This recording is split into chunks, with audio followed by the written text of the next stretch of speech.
Hello there and welcome to the first edition of Saturday Confessions right here on TV 47.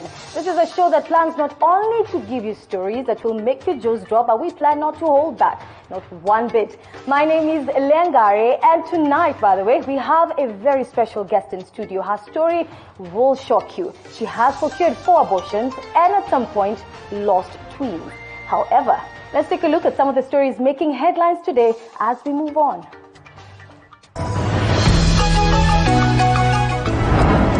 $1 billion rising revolution still on course and breaking the silence on gender-based violence.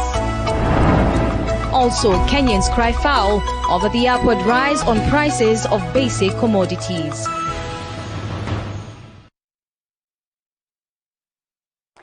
Well, we begin with a recent study that was conducted by the World Health Organization, which estimates that in Kenya, 32% of Kenyan women aged 18 to 24 years and 18% of their female counterparts have at some point reported gender-based violence cases before the age of 18. Now, to address this worrying trend, a movement dubbed 1 Billion Rise in Kenya in conjunction with yet another going by the name Her Voice have joined efforts to effectively advocate on the fight against gender-based violence.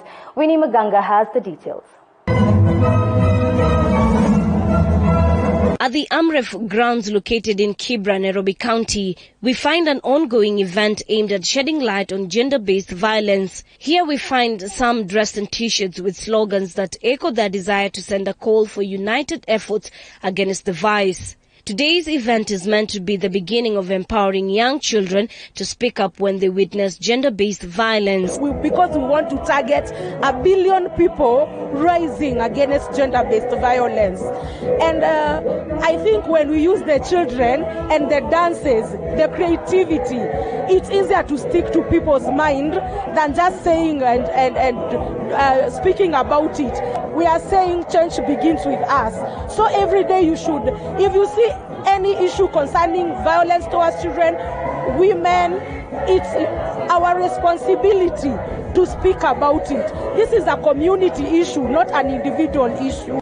The event today has been put together by a global initiative dubbed 1 Billion Rising that empowers women. The revolution is focused on helping gender-based violence victims get help and turn on a new leaf. The event takes place annually in the month of February. What we basically did here today is to stand up against gender-based violence, to rise up against it. And what I want to say, my role here right now is to make sure these people grow up knowing that I rose up against gender-based violence. I want these children to grow up knowing that I got through this, I managed. 1 billion children are rising from this. As they wave these placards with different messages, their hope is that one day gender-based violence in Nairobi slums and the country at large will one day be a thing of the past. Perhaps with concerted efforts of the all key stakeholders, there may be just a light at the end of the tunnel. Reporting for TV 47 from Nairobi County, my name is Winnie Maganga.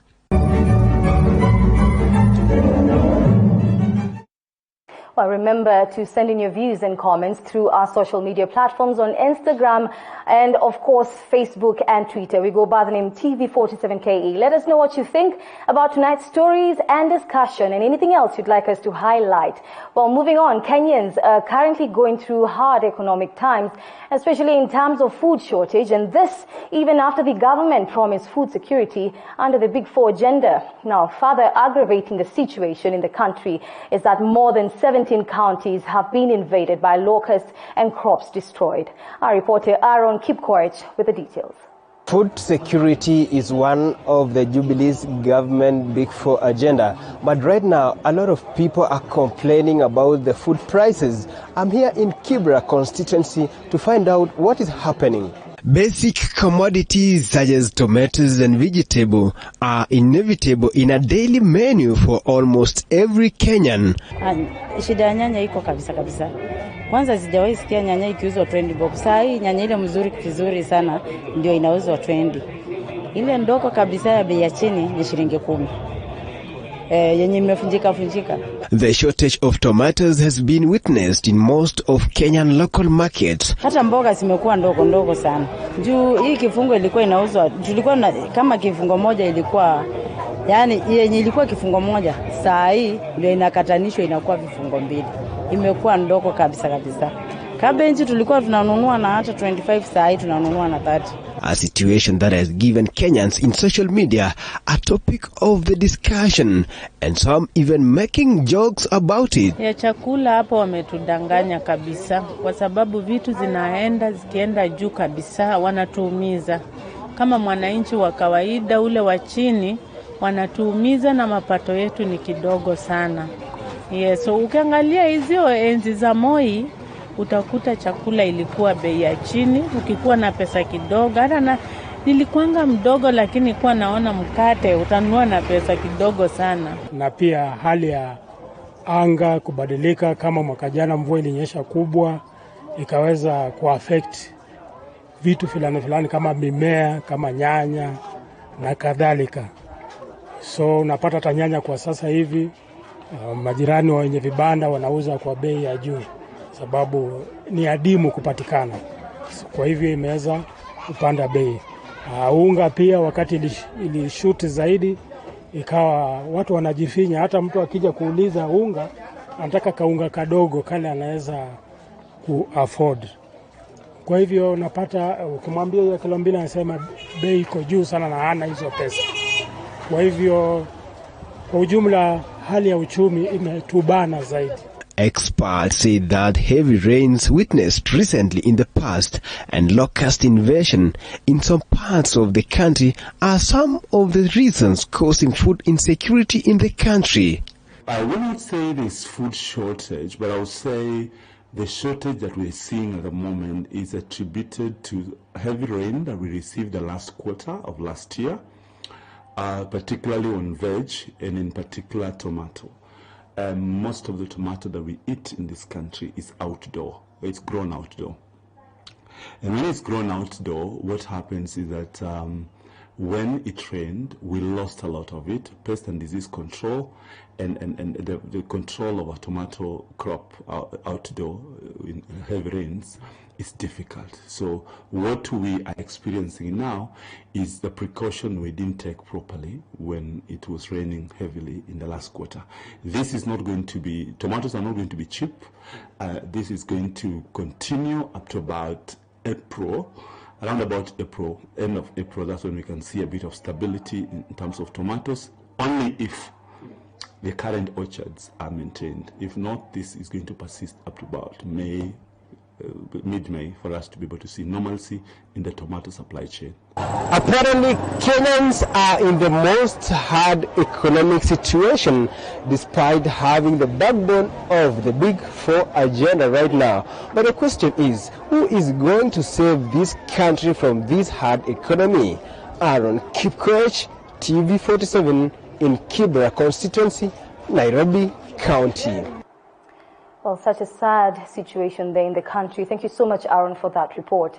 Now, moving on, 3 pupils who perished in the Kakamega Primary School stampede last week were laid to rest today. Their burial brings to 15 the number of the stampede victims who have been laid to rest in different parts of the country. Mulindi Kare now reports. Family, friends, pupils and teachers gathered to give their final send-off to the Kakamega primary pupils who lost their lives in a fatal stampede last Monday.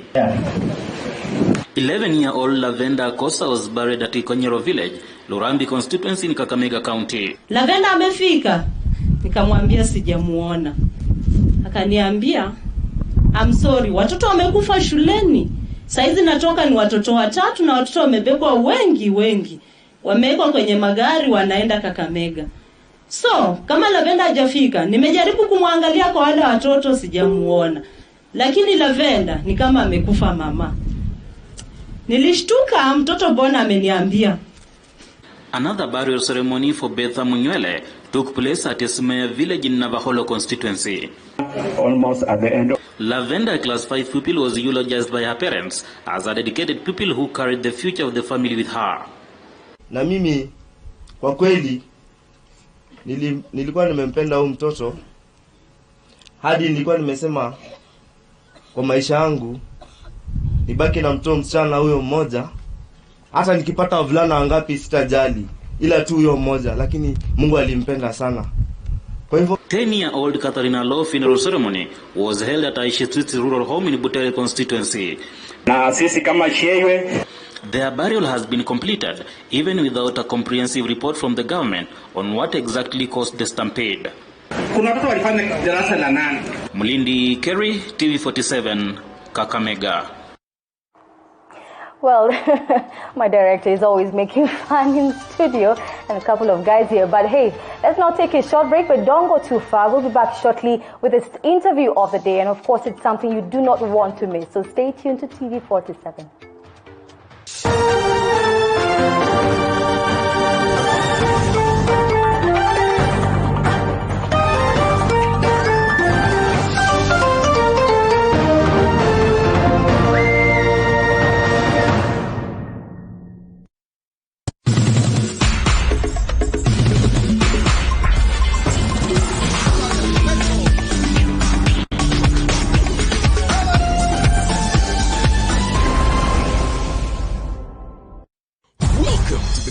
World of M-Truck Solutions, your trusted provider for bulk SMSs. We also offer API integrations for all your communication and payment needs. We also provide you with tailor-made payment gateway solution to receive and disperse cash quickly, affordable and securely. Let us expand your reach and connectivity on USSD, SMS and voice today. Call us on 0723-030-030 or email hello@mtruck.limited.co.ke. For more details, visit our website www.mtrucklimited.co.ke. Over the years, Mount Kenya University has built an indomitable brand through provision of quality degree programs. And now, MKU has embraced technical and vocational education and training through Equip Africa Institute, which is accredited by TVET Authority to offer certificate and diploma programs in hospitality, travel and tourism management, business studies, education, computing and informatics, engineering and social sciences. Intake is in progress. Welcome to Woodland Resort, where our key agenda is to provide comfort and elegance. We have spacious, well-appointed yet robust rooms designed to have a perfect view of the surrounding, offering a panoramic view of the countryside. It is family-friendly with a detailed lounge area, kitchenette, bathtubs, and modern showers to create the home away from home feeling. Woodland Resort, for comfort and elegance. Located in the outskirts of Kitale Town, Kitale-Webuye Road, opposite St. Joseph's Boys, Kitale.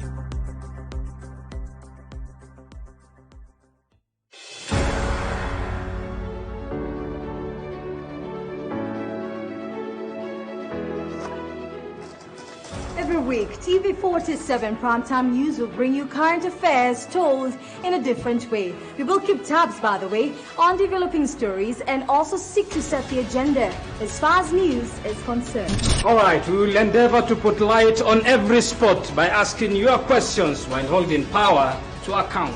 Indeed, and to the youth in Kenya and across Africa, that connecting factor that you've been waiting for is finally here. Now, the showbiz industry in Kenya is worth over 200 billion shillings, with more youth joining the scene. There is need to have real conversations with key players.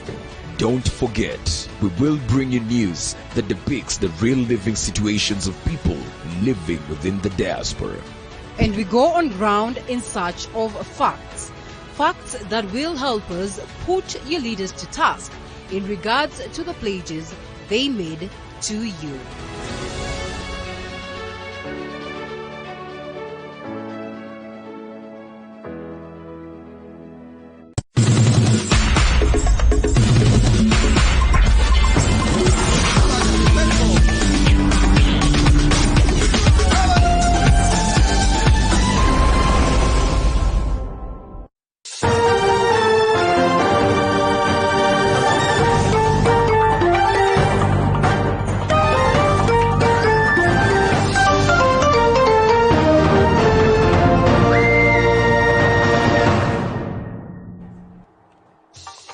Welcome back. If you just joined us, you're watching Saturday Confessions right here on TV47. As we promised, we have a very long discussion tonight with a lady who has a very interesting and very powerful story that will inspire very many people. Now, based on 2012 statistics by the based on the 2012 statistics by the WHO, nearly 465,000 Kenyan women undergo abortions each year. Now, tonight we speak to a woman who has procured 4 abortions and undergone, of course, 2 miscarriages. Now, Martha Ann says despite despite what she went through, she still considers herself a mother of all the 5 aborted babies. Now, some of us may not be able to comprehend how she's been able to move on and perhaps make use of, her time now to become a mother. And tonight we get to talk to her and hear her story. Thank you so much, Martha, for coming. Great to see you. Very powerful story. Oh, thank you for having me. I want to talk about first. At the age of 16, you procure a fast abortion. What's going through your mind? Not really. Nothing really is going through my mind but self-preservation. Like I say, I went out of the country to India at a very young age. Sometimes I think I say I was banished. And I went, when I was there, ladies were a scarce commodity, and all the attention, coming from a protected home, and you all of a sudden have money and all these guys after you and all that, and you get wowed. And those days, nobody talked to us about our sexuality and all that kind of thing. So we really believed when a person tells you they love you, they really love you, and it's still marriage. You see that kind of thing. So here is this, you end up in a relationship and don't even know what to do. And that time we believed that sex is equivalent to love. Yeah. The only way you can show a man you love him is to give himself, yourself to him. I learned too late that was a wrong story. That's a wrong narrative, but that's how. Actually, I got pregnant the first time. I didn't know I was even pregnant, but I was sick. Because, the hygienic whatever, I ended up with an infestation of worms and I was very sick. But that time too, we used to just have a lot of partying, So you're saying you never even got to talk to your parents about your situation. You were pregnant without answers. Nothing. I didn't talk to anybody. In fact, the only person I talked to about it was my boyfriend, actually. So, actually I was sick. And when I went and I was really, really sick. And I used to be scared to go to the doctor because half the times he used to laugh at me and tell me, by the way, the amount of alcohol in your system, they'll find more alcohol in your blood. I mean, blood in your alcohol than alcohol in your blood. But one time it was very bad and I just walked. There was a hospital right next to our house. And I went there and the doctor checked me out and he told me what I was having. And it was a funny thing. I remember I told my mom, and she says, "Minyondi nakuwa." But as he's doing this, he discovers I'm pregnant and he tells me, and then I get shocked as well. And then he asks me, what do you want to do about it? And I've never known anything about an abortion.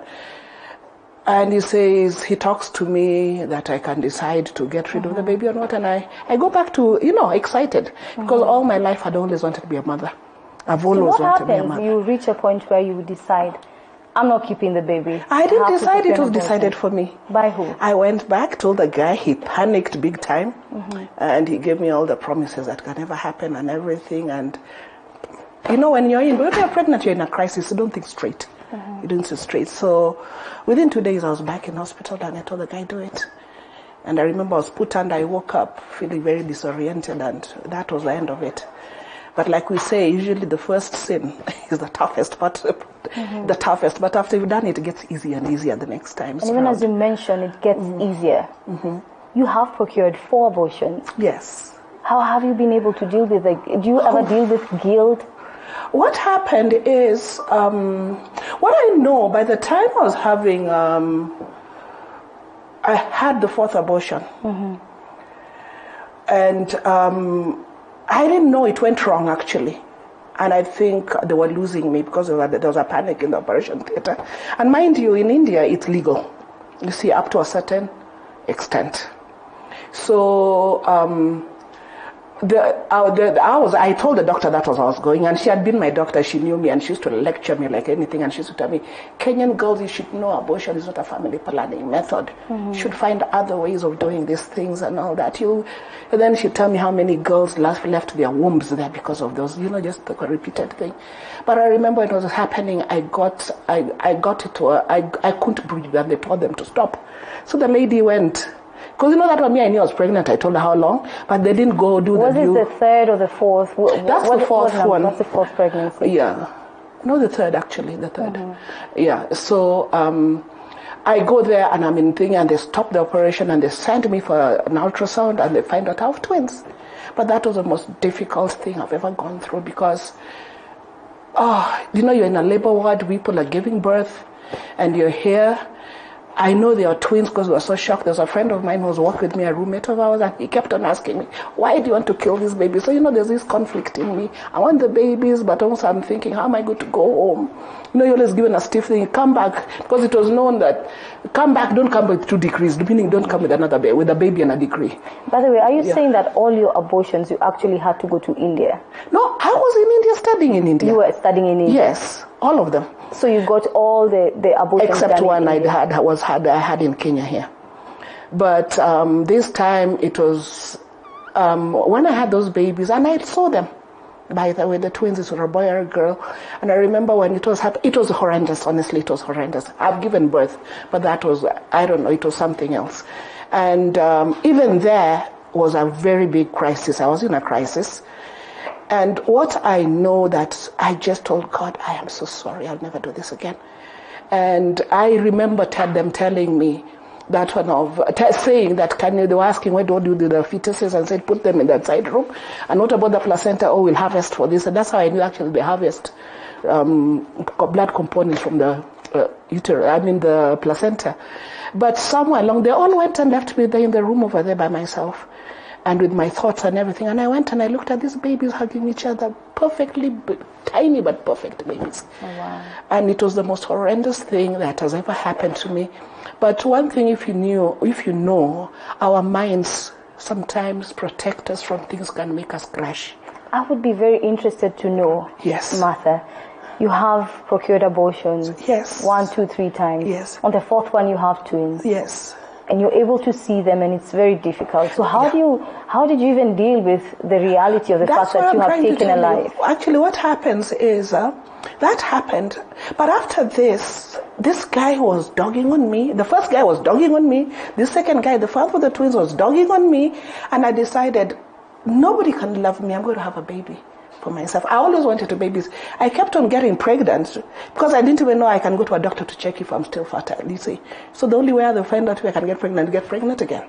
Then they'd come and tell me, I think I just trust guys too much. I still do actually, but with wisdom. And what happens is I wanted to have a child. All through the in between these abortions, because some of them didn't even last. It was month 6, 1 year, and I'll be pregnant again. And I went and I decided I was going to have a baby, and I kept quiet, and I didn't talk to anybody. The beauty of having a big boy is sometimes it is, by the time people were realizing I was pregnant, I was actually going to give birth. You see. So I had my baby in India. I had my daughter, a beautiful, beautiful girl. And I didn't want anybody to talk to me about it. Even when I was pregnant, I didn't tell anybody. My mom got to know about it. She wanted me to come back and have the baby, but I knew what took me to India, and I wanted to get that before I came back. Because I knew once I came to Kenya, they would not let me go back and all that. But like I was telling you, the mind protects you. I think my baby was a safe place where I went to and I remember the doctor used to tell me, no, this is not a doll. Do you know, I used to just change. She was my safe place. And we came back to Kenya, and she was about 1.5 years old, and my mom took her from me, Right. So at least there is the fact that you have kept at least 2 children from what you told me. Yes. You told me before, we were talking before we came on air. But I want to understand, Martha, you're saying you love children, yes, but you still get 4 abortions. Yes. You get to lose twins. Yes. So really, what was the situation in your heart at that time? It didn't affect me. I think your heart sort of sanitizes it from you. So what I know in between some places where I used to hear the cries of babies, I would think, oh, my baby was this old. Do you know, right now I'm healed, and I know how old they would be right now. My firstborn child would have been 38 years old. Wow. You see. And it's because I went through counseling later on at 50. But the thing is, what I say and why I talk about these things, because most people, even my family, my siblings, don't understand. there's something that people don't know. You might get rid of a problem, hide it, but your heart doesn't hide it. And one time it will come back to bite. Because I always say that 3 things that you'll never hide is the sun, the moon, and the truth. It will always come out. And I went to God at the end of the day. In fact, I came back to Kenya and had an abortion in Kenya here. But it's just expediency for work, because I went for an interview, and that one I justified for the fact that they did. I'm thinking probably the people in watching us right now, and they're asking, okay, fine, you found that you aborted the first and second child. Why couldn't you just use protection? What was the problem? Oh, let me tell you, in my time, these things are over 30 years old. Right now, you're being taught about protection and everything, which I really don't believe in till today. The best way to not get pregnant is not have sex. Be pure. But I didn't know anything about it. And number 2, I was allergic to rubbers. I would get serious infections from rubbers. That's all we knew about. You understand? What I know, when I got pregnant, when I came back to Kenya here, and there was a job offer, actually I was being promoted, and here I am, I discovered my pregnant from the HR.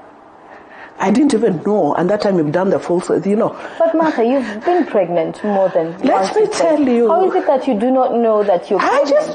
I don't know. I think it's the same motions, the same. Imagine, I don't get sick. No, I don't get, by the way, I don't get morning sick. Nothing happens to me by the way. I just grow fat and I have a baby.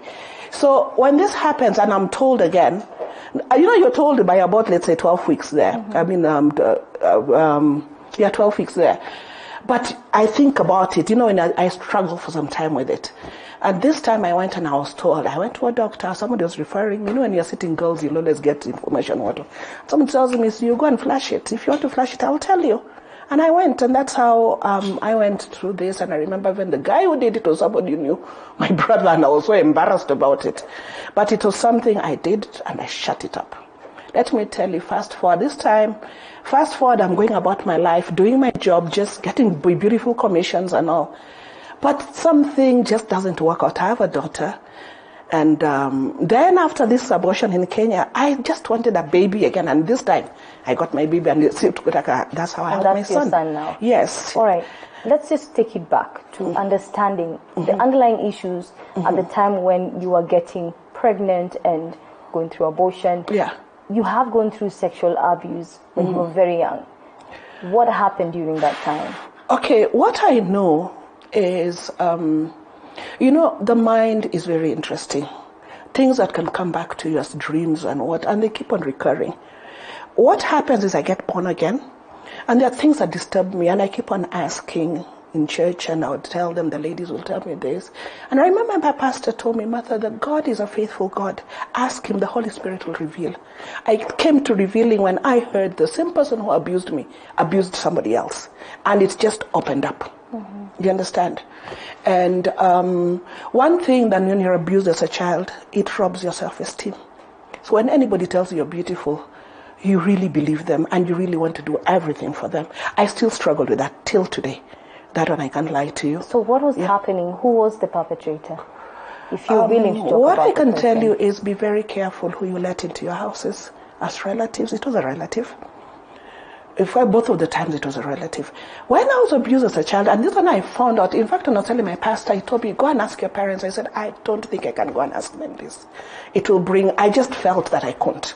Because all I can remember, one thing I remember when I was in class 1, I would remember my father used to keep me very close to him, protect me. I'd be with him at work and everything and all that. And all along, I knew something happened because I was having pain between my legs and all that kind of thing. But I never asked. But funnily enough, about 2 years ago, bless my mom, she passed away last year, but about 2 years ago, she was talking about a child who was actually bleeding at 18, and I was asking her, tell her, be very careful. She plays with boys. You never know what happens.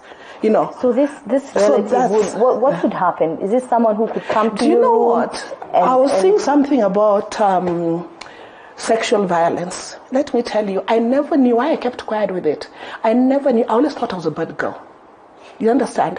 When I started working with ministry with crisis pregnancies, when I realized when you are raped as a child, anybody who rapes a child, it's not the child's fault. That's abuse. That's abuse. And I started, reading the books because I'm working in an organization.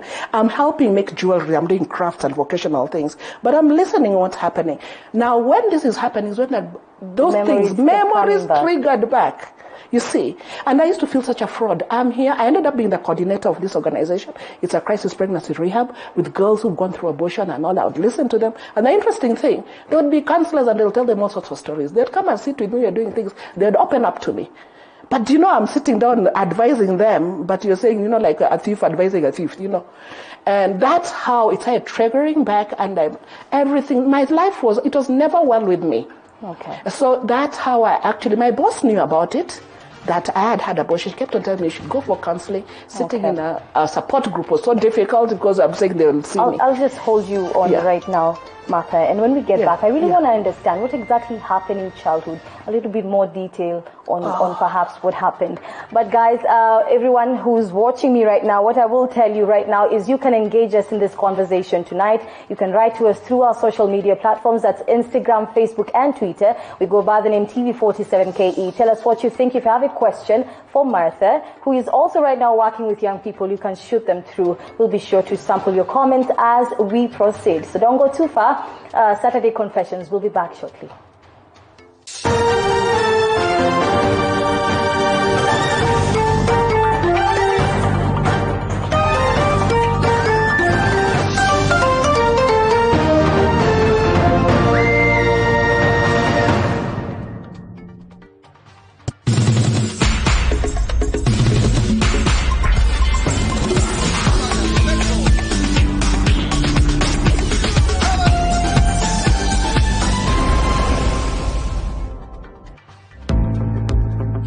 For those fun weekends with the baddies, holiday getaways, baby showers, and any other mashup event, we got you back. Welcome to Woodland Resort for comfort and elegance that will ensure your entertainment needs are met. We have a spacious bar area with a round table to maximize on your bonding time with friends.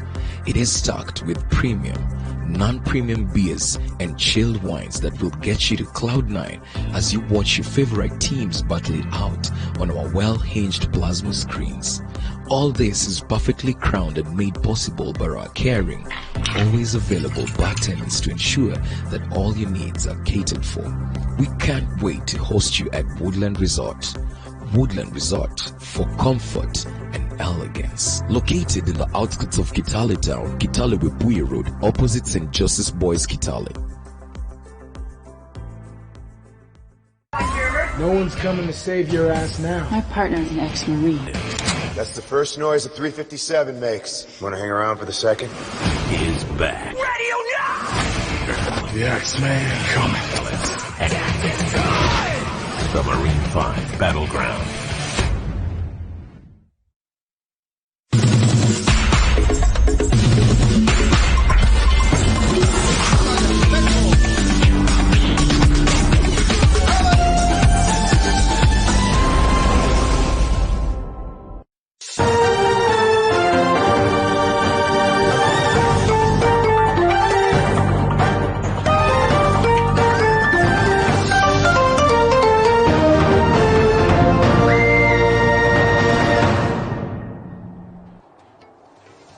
Welcome back. If you just joined us, you're watching Saturday Confessions right here on TV47. With me again is a very special guest by the name Martha. And Martha here to share her story has procured 4 abortions in India, and she also lost twins in the process. She's been sharing with us her story. And before we took a break, Martha, you were telling me about what you went through in childhood, sexual abuse, which you probably, even before we took the break, you were kind of attributing your situation of having abortions to what happened to you in childhood. But let's just understand, what were you feeling during childhood years, if you can remember as far as what was happening? What I know when I was a child in class 1, I remember it was, shadows in my head. But this comes back when I talk to my mom, and I asked my mom and then she told me, you had your periods early. And I'm looking at her, and I'm asking her that, and I says, no, I didn't have my period because I knew when my period started. Then she says, and then she's like, she's confirming something happened. And she was saying that, oh, you this and that, she tried to cover it. But I knew that she actually confirmed that what was shadows in my head happened. But when I was in class... Are you saying you were not aware, or I'm not really getting as a child... Someone is actually touching you. So you're saying at that time you did not know what was happening. Is that what you're saying? I didn't know. I didn't know it. So this is something that triggered in my mind at 40 years. You understand? So I've been asking questions that I didn't know where to ask them. And one time in a conversation with my mom, I put 2 and 2 together. And when I went there, but I respected her for that. But when now I'm an adolescent, I was abused by people who used to stay with us in the house. A relative who was coming to give me tuition for class 7 exams. You see, and that's a time when our hormones are all over. You see, you feel you want sex. We are just, they're all over. And this guy he started by coming to my room, and then after some time he stopped. This is a relative? A relative. Did you ever tell your parents about it? I've never told them, unfortunately, and I think I'm glad I never told them. I've told my big brother about it, and he was so angry. He said he'd look for the person and kill them, but I know he won't. But what happened is, now he stopped coming. Now the body wants. And I'm wondering why Jakuja kwa nini. So I used to go looking for him. And he just, and from then on I used to feel I'm not beautiful. I'm not what? All my life I've been told I'm beautiful, but I've never believed it. Right now, God in His grace, at 56, actually last year I got engaged for the first time to get married. Psychologists usually say this, that some of the things that we will go through in childhood will usually manifest at a later stage. And this is exactly what I'm hearing from you. Mine manifested when I was 50, actually. Wow. When I was 50, and I remember I told God, I was so angry with my mother. I never knew I was so angry with my mother. But when I went to counseling, there's a prayer counseling program called By Pearls and Treasures, by Forgiven and Set Free. And we had to start forgiving from the guys who made her pregnant, the doctors who did this, who never told you the truth, all that. And even my mother, because I was wondering, where were you? Actually, I'm a mother now, I understand. You cannot know everything that happens in our children's lives. But when I said that, I want to forgive her father, for I want it to be well with me, and I want me to live a long life, But why blame her? I was angry. Where was she? Where was she? Where was she? Let you down. Yeah. I'd like us to move forward in this discussion, and I just want you to tell me, now that you're 50, yes, have you been able to share these stories with your family openly, and how have they received you? Okay, when I first went through the counseling at 50, we are told that we should tell the people that you're going to come out with a story. I knew that I had to talk. Maybe just for survival for myself. I had to get it out. And I was told this, and I just told them, really, I've told my children. My daughter knew about it, and I told her the first time I was on TV. And she told me, Mama, I've always known about it. And then she tells me, I had told her. And I was very disappointed. My son has been around me. There's nothing he doesn't know about me anyway. And he still fights me because of all the information, those stories he knows about me. But I went that I knew I'm forgiven. I knew I'm set free. But I remember when I first did counseling, I was sitting with 20-year-olds from campus in a group, and I was telling the counselor, excuse me, these are my grandchildren. I'm telling you, how do I talk? She tells me, no, sit here. And she actually put me physically down, mentally, and the thing, and I went through the 13-week course. But would you say that what you went through in childhood is really what built up to you going through? It's I'm trying to think why. Maybe I started it as a, what is it called? Retribution. Paying back for what I did. Sometimes you do things because you're trying to make things better. But right now, I do it for the fact that people are stuck there. I remember when I was doing this, she told me, Mother, talk, because there are people your age who did abortions in campus and are quiet with them. Their mothers and their grandmothers, their husbands don't even know the story. And let me tell you, psychologically, about internal dialogue, those voices in our heads. Mm-hmm. You can really hear things at night. Mm-hmm. If pillows could talk, my dear, you'd be surprised at what goes through the tears women cry. Mm-hmm. And since I started talking, there are women who've come out, they call me. I used to give my phone, but this is I just my name. They'll get me on Facebook. But people call me and they find out and they tell me what they've been through. I know a man who called me and told me, "Thank you. I knew all these years. There are people who've been married for, let me say, 40-something years. There was something wrong, something with a place my wife could never let me go to. But when she told me she heard your story and she came to me and told me this, I am encouraging her to come for counseling so she can be whole." You moving away from a little bit from your childhood, yes, and bringing you back to the fact that you're saying you went through sexual abuse, this played out into the kinds of relationships you were in, yes, ended up procuring 4 abortions, lost 2 twins, and even had 2 miscarriages on top of that. On top of that. Now, I'd like to bring you to this point where you actually conducted burials for your 4 aborted babies. Yes. Why did you do that? It's after we've done the counseling, closure for closure. We went through, it's called Forgiven and Set Free. God is the only one who can release you because he's a giver of life. And we go back to God and tell him sorry, but also to give these children dignity and closure for us. There's some things we do. They are not really for anything else but for us to get closure. So what happens is a ceremony you can do anyway to say goodbye. And it's basically like after we've done the counseling. You lived, you died. Closure for closure. I let you go. We went through, it's called Forgiven and Set Free. It is a very secret, quiet place. Rarely we only bring a few people to come and watch it. And we go back to God and tell him sorry. But we end up with children dignity for the baby. We give them closure for us. And there's some things we do. They're not actually but for us. Yes, not really what happens is that we can do anyway to say goodbye. They're made and they're there. And it's acknowledged. After we've done the counseling, you died. Closure for closure. We went through, it's called Forgiven and Set Free. It is a very secret, quiet place. Rarely children who are alive. And we go back to God and tell him we end up with children dignity for the baby. We give them closure for us. And there's some things we do. They're not actually have that for us. Yes, not really what happens is that we made them. They're made and they're there. And it's acknowledged. After we died, closure for closure. I knew I'd have a big family. Through it's called Forgiven and Set Free. It is a very secret, quiet place.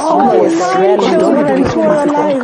And we go back to God and we end up with children for the baby. We give them closure for us. There's some things we do. They're not actually have that for us. Yes, not really what happens is that we made it and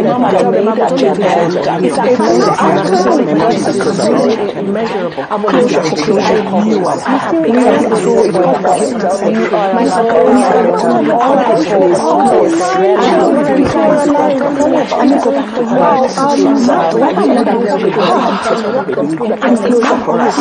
it's called Forgiven and Set Free.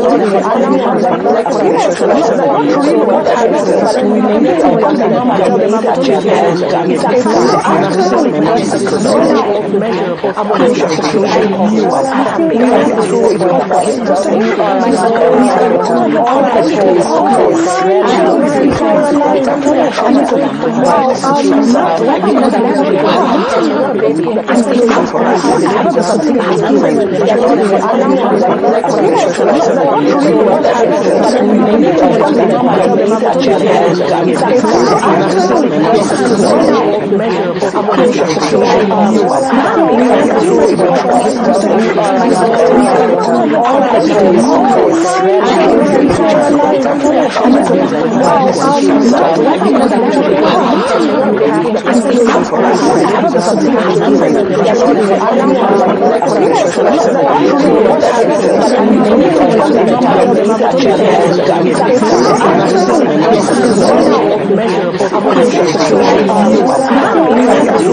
Yes.